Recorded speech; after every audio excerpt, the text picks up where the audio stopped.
আমার সবচেয়ে আলোচনা করতে আসসালামু আলাইকুম ওয়া রাহমাতুল্লাহি ওয়া বারাকাতুহু।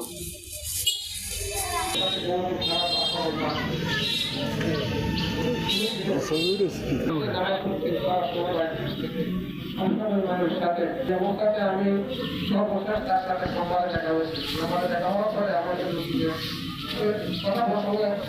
কথাবার্তা জিজ্ঞাসা করার পর আসসালামু আলাইকুম। আজকের এই দিনে আল্লাহর হস্তে তাকে ক্ষমা করে দিবেন। তার জানা জানার বিষয় তার ছেলেরা কথা বলবে। তার ফিলিস্তিনি মুসলমানদের উপর আল শিফা হাসপাতালে যে বর্বরচিত হামলা হয়েছে, 29 জন স্পট ডেথ এবং হাসপাতালের সামনে 141 জনের লাশ।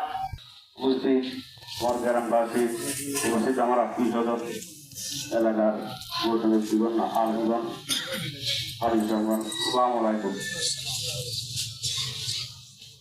2 বছর আমার বড় ভাই মারা গেছে, জানেন। আমার বাবা বেশি দিন কষ্ট হয় না, এই সপ্তাহখানে জমিটা মালিক আমার গাড়ি চালানোর জন্য নামাজ ভালো লাগে না। আমার কাছে কেমন লাগতেছে গাড়িতে, আমার বাবা অসুস্থ, আমি গাড়ি যাওয়ার দরকার নেই এখন। আশা বয়স শুক্রবার চলে যাবো, দুটি থেকে গাড়ি চলে আসবো, ভাড়া থাকে না। তো আমি আর যাই নাই, চললেও মনে হচ্ছে যে আমার একদিন লাগে। আমার বাবা আমার সাথে আজকে 3 দিনে আমার সাথে কথা বলছেন, ওনার কিছু কথাবার্তা বলছি, আমি বলছি শুনছি, ওনার কিছু আক্ষেপ আমাকে করছে। আপনারা দোয়া করবেন যাতে আমার তাদের আক্ষেপ গুলো রাখতে পারি, কেন 10 জনের দোয়া আল্লাহ কবুল করে। আমার তাদের খুব হাসি মুখে দোয়া করছে। মৃত্যু, অনেকের মৃত্যু আমি লিখেছি। 3:30টার সময় আমাকে বলতেছে যে তুমি ঘরে চলে যাও। আমি বসে রয়েছি, 10 মিনিট পরে বলতেছে তুমি আমাকে তোমার ঘরে নিয়ে যাও।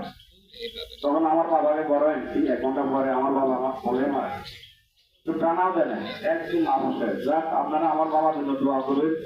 যদি আমার বাবা মানুষ বলতে ভুল নেই এক ব্যক্তির, আল্লাহ রাসূল যে নবীর উম্মত আমরা, ওনার মনে ভুল নেই। না হলে আমি মনে করি আমার যে মানুষের মানুষ বলতে ভুল। আমার বাবা দীর্ঘদিন, আমার বাবা কোনো বাড়ির মুখী না, বাবার মুখী, মানুষ মুখী।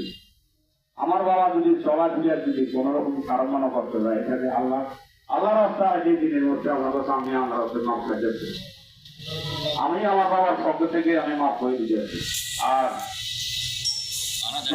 যদি আমার বাবার সারাক্ষণ বাজারে দোকানে দেখবো, যদি কেউ যদি ভাঙা না থাকেন, আমরা 3 বছর ঠিকই আছি ইনশাল্লাহ। আমরা এগুলোর সাথে দোয়া করতে, যদি ভাঙা না থাকে আমরা সাথে দোয়া করতে।